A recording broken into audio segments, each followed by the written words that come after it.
Thanks, Fred. This morning, we bring you an 11 Alive exclusive, an investigation in the spending habits of a politician with a famous last name. Atlanta City Councilman Michael Julian Bond, son of national civil rights icon Julian Bond. 11 Alive has been in touch with Bond since April, when 11 Alive's Katie Beck first confronted him about some outstanding fines that he owed to the state.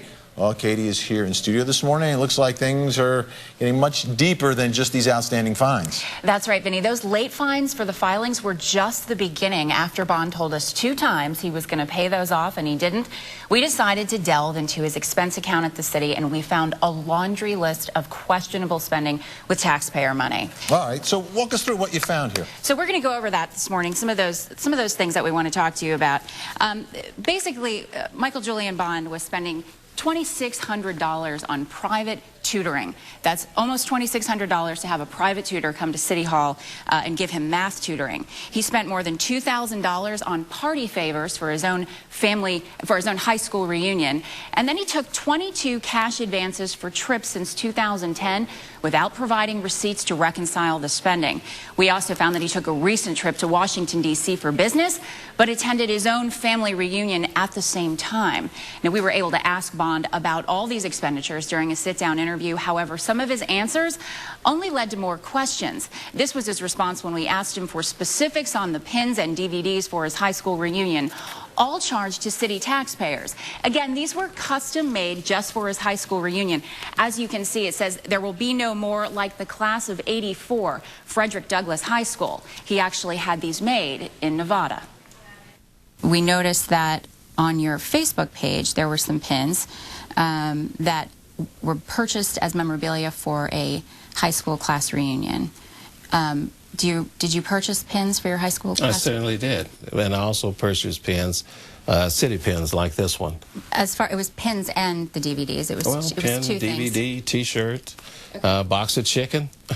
You know, it's a donation for a specific event by a community organization that I do routinely. And have you provided pins and DVDs to other high school reunions besides your own? Well, I haven't been asked, but I have provided pins to other events, city pins. City pins are different than a high school reunion pin, though. I mean, this was a custom pin that was designed for your high school class. I would respectfully disagree with you on that. A pin is an object, like a T-shirt, that's donated to that organization for a specific event. Any high school in the city of Atlanta could ask you to donate pins and DVDs, and you're saying that you're going to grant all of them that same gift. Well, I don't grant all of the requests that I get. I couldn't. I'd expend my budget.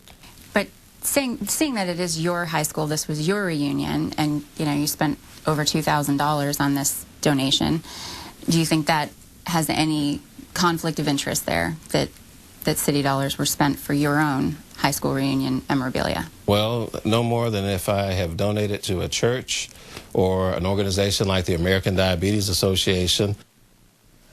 We're talking about taxpayer dollars here, right? So is this unusual to make these sort of donations that he's talking about? Well, we did look through other expense accounts of other city leaders, and it is unusual that you would spend for your own organization. So if it's your own church, we asked Bond that, would you give your own church a donation? His answer was not necessarily. So it is unusual when it's tied to yourself. I mean, he's wearing one of those pins himself. So, it's not necessarily a donation if you yourself benefit. So I think that's the conundrum. That's the distinction. All right, Katie, I know you've got a lot more. And yes, be sure to stick around with us. We're going to show you Bond's reaction when we confront him about his family reunion, and he learns that our cameras were actually in D.C. and captured him enjoying that family reunion on the taxpayer dime. You're not going to want to miss that. Unbelievable stuff. Katie Beck, great work. Thanks so much. All right, another story that we're following.